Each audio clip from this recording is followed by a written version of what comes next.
Assalamualaikum warahmatullahi wabarakatuh. Waalaikumsalam warahmatullahi wabarakatuh. Apa kabar Ustaz? Alhamdulillah. Jazakallah khair atas ilmunya. Sama-sama. Wa iyyakum. Semoga Ustaz dan keluarga selalu dalam lindungan Allah. Amin ya rabbal alamin. Begitu juga bertanya.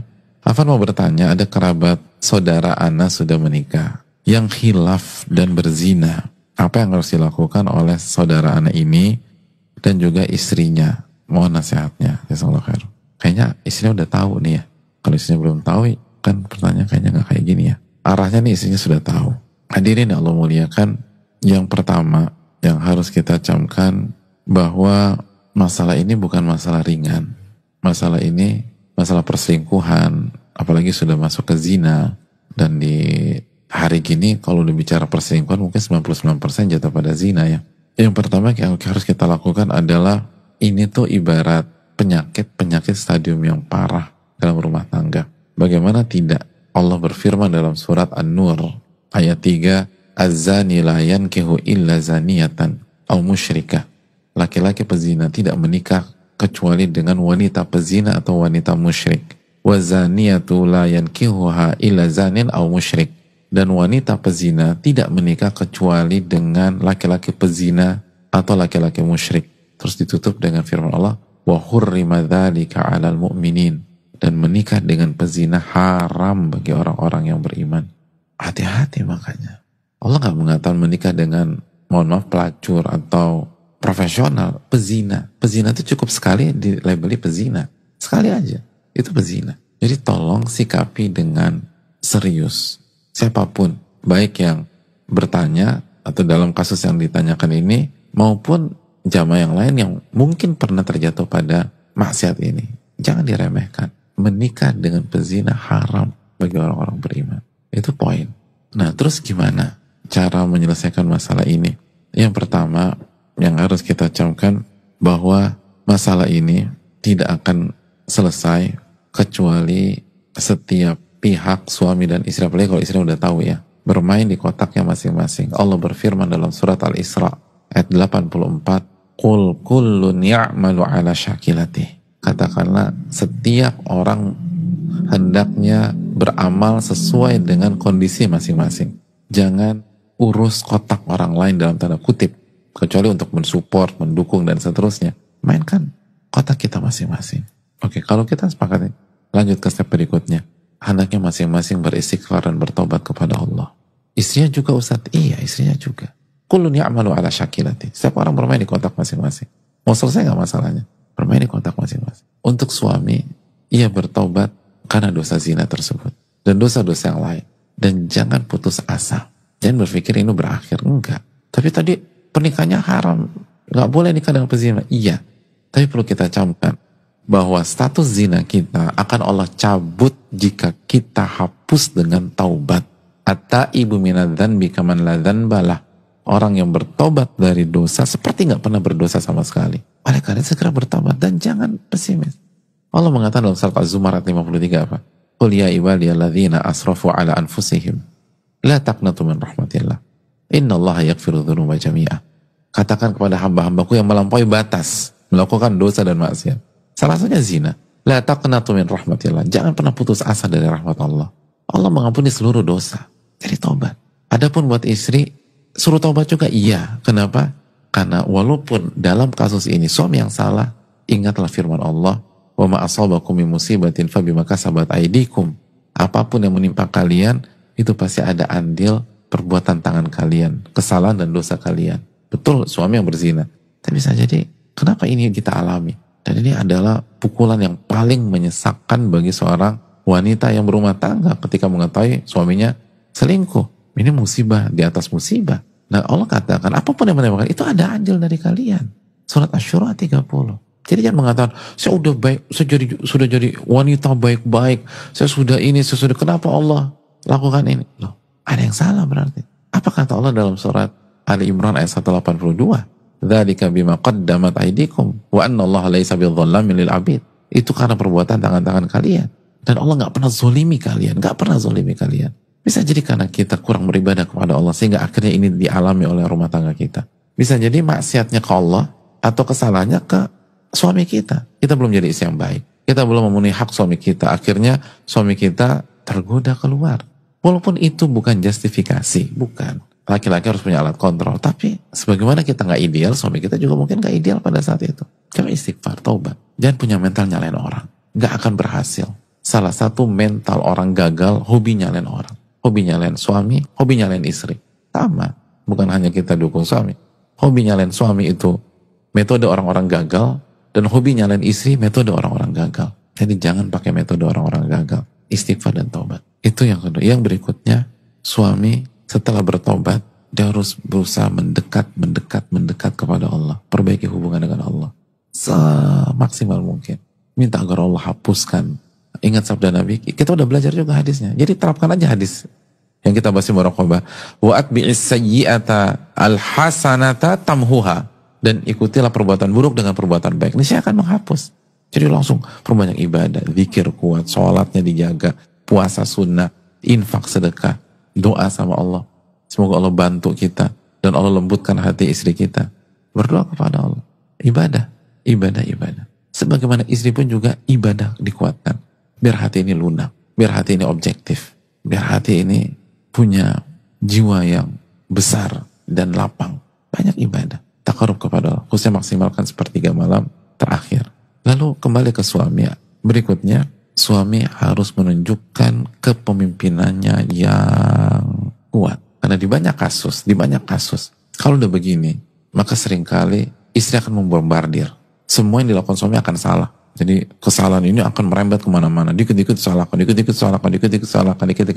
Dan kasus ini banyak. Ini nggak bisa dibiarkan. Rumah tangga nggak sehat demikian. Dan salah satu kuncinya kepemimpinan. Suami harus dudukkan dan menjadi pemimpin sejati. Bukan membela kesalahan. Jangan membela kesalahan kita. Salah bilang salah. Tapi tugas pemimpin jangan membuat masalah membias dan melebar dan mengontrol dan memagari rumah tangga kita. Jangan akan lari ke sana, lari ke sini. Dan itu banyak kasus demikian. Dan yang jadi masalah bukan kesalahan istri juga. Tapi seringkali salah suami. Karena suami nggak bisa jadi pemimpin. Apalagi sudah merasa bersalah. Duduk di kursi pesakitan, udah deh. Diserang terus, dia diam aja. Oh enggak. Kalau ujian nih, kita salah nomor 3, kita harus lapang dada kalau kita disalahkan di nomor 3. Tapi apa kaitannya dengan nomor 4, nomor 5, nomor 6, nomor 7? Dan kalau kita dibombardir nomor 4, nomor 5, nomor 6, nomor 7, kita punya kewajiban bukan bela diri ya, tapi mendudukkan permasalahan. Karena ini nggak sehat. Kalau dibiarkan bermasalah ke depan. Dan kita punya tanggung jawab sebagai seorang pemimpin, kita ditanya di hadapan Allah. Dudukkan. Katakan kalau kamu menyalahkan saya nomor 3, salahkan saya nomor 3. Nggak ada urusan nomor 4, nomor 5, nomor 6, nomor 7. Itu nggak objektif. Bermainlah sebagai pemimpin sejati. Dan yang harus dilakukan adalah bicara, lalu rubah pola hidup kita, karena pemimpin harus menunjukkan keteladanan dan mengamalkan apa yang diucapkan. Memang butuh waktu untuk mengobati luka itu. Tapi kalau istri kita melihat kita pemimpin sejati, kita punya ketegasan, dan kita benar-benar magerin. Terus yang ketiga, ada perubahan dalam diri kita. Lalu yang keempat, sekali lagi apa yang kita ucapkan, itu yang kita amalkan pada hari ini, atau yang kita amalkan itu yang kita ucapkan, walk the talk itu. Lalu di waktu yang sama kita berdoa kepada Allah, insya Allah hati istri kita luluh. Dan untuk istri, yang perlu kita camkan, bersikap objektiflah. Allah berfirman dalam surat Al-Maidah ayat 8 ya. وَلَا يَجْرِمَنَّكُمْ شَنَآنُ قَوْمٍ عَلَىٰ أَلَّا تَعْدِلُوا إِعْدِلُوا هُوَ أَقْرَبُ لِلتَّقْوَى. Janganlah kebencian, kekecewaan kalian kepada sebuah kaum membuat kalian tidak berlaku objektif dan adil. Objektiflah, karena objektivitas lebih dekat kepada ketakwaan. Bersikap adil lah. Bersikap adil termasuk ke dalam ketakwaan. Artinya kalau suami kita salah nomor 4, ya udah jangan merembet ke nomor 1, nomor 2, nomor 7, nomor 8, nomor 9. Pas nomor 4. Kalau suami kita salah nomor 10, fokus ke nomor 10. Jangan dirembet. Tapi saya nggak bisa terima. Apa bedanya Anda dengan dia kalau gitu? Dia melakukan kesalahan, Anda juga melakukan kesalahan. Dia dosa berzina, Anda nggak adil, nggak objektif. Dosa juga. Dosa itu nggak bisa diselesaikan dengan dosa. Dosa itu diselesaikan dengan taubat dan perbuatan baik. Jadi kalau mau berurusan, kerucutkan masalah. Semua sepakat, orang-orang yang mengerti problem solving, kalau ada masalah tuh kerucutkan, jangan dibiaskan. Nggak akan selesai. Saya masih nggak bisa terima. Oke, step pertama, kesalahannya apa sih? Kesalahannya zina. Oke, lingkarin tuh poin itu. Jangan ributkan yang lain. Itu nggak ada masalah kan? Nggak ada masalah. Ya udah fokus masalah itu aja. Kalau kita merembet ke yang lain, kita nggak adil dan kita nggak objektif. Dan kita berhadapan dengan Allah Subhanahu Wa Taala. Dan itu menyelesaikan masalah dengan masalah. Oke, kita kerucutkan. Berarti salahnya apa? Zina, Ustaz. Oke, zina. Lalu masuk ke surat An-Nur misalnya ayat 22. Wal ya'fu wal yasfahu ala tuhibbun an yaghfirallahu lakum wallahu ghafurur rahim. Allah katakan, maafkan dan lupakan kesalahannya. Tidakkah kalian ingin dosa-dosa kalian dimaafkan oleh Allah? Dan Allah Maha Pengampun, Maha Penyayang. Tapi itu dosa zina. Oke, dosa zina. Fatal, sepakat. Itu fatal banget. Laki-laki kurang ajar gara-gara. Iya, kita sepakat. Nggak benar. Tapi apakah hanya suami kita yang salah dalam kehidupan ini? Kita nggak punya salah. Apakah hanya suami kita yang berdosa, lalu kita nggak berdosa? Lalu kalau kita berdosa, emang dosa kita sedikit? Mungkin kita gibah. Mungkin kita buka aurat jamaah. Buka aurat. Kita nggak berhijab. Emang itu nggak dihitung sama Allah? Oke, kalau kita berdosa, apa yang kita harapkan? Saya berharap dimaafkan oleh Allah. Saya berharap diampuni oleh Allah. Kalau gitu maafkan saudara Anda. Maafkan suami Anda. Sebagaimana kita berharap dimaafkan, maafkan dia. Allah yang mengatakan, wal ya'fu wal yasfahu. Maafkan. Ala tuhibun an yaghfirallahu lakum. Tidakkah kalian ingin dimaafkan oleh Allah? Kalau ingin dimaafkan, maafkan orang. Al jaza min jinsil amal. Balasan tergantung jenis perbuatan. Kalau kita ingin dimaafkan, maafkan orang. Jenis perbuatan. Balasan memaafkan, dimaafkan. Dan yang berikutnya coba kita pikirkan. Kita ini hidup di dunia. Seringkali buat dosa sama orang. Dan kita nggak bisa minta maaf ke orang tersebut. Gimana coba caranya? Itu susah. Gimana cara minta maaf? Semua kita ngalamin dalam kehidupannya. Kita buat dosa. Dan mungkin sebagian kita nggak itu dosa. Nyakitin orang. Dan benar-benar itu nyakitin orang. Dan kita belum minta maaf sama orang tersebut. Atau orang itu nggak maafkan kita.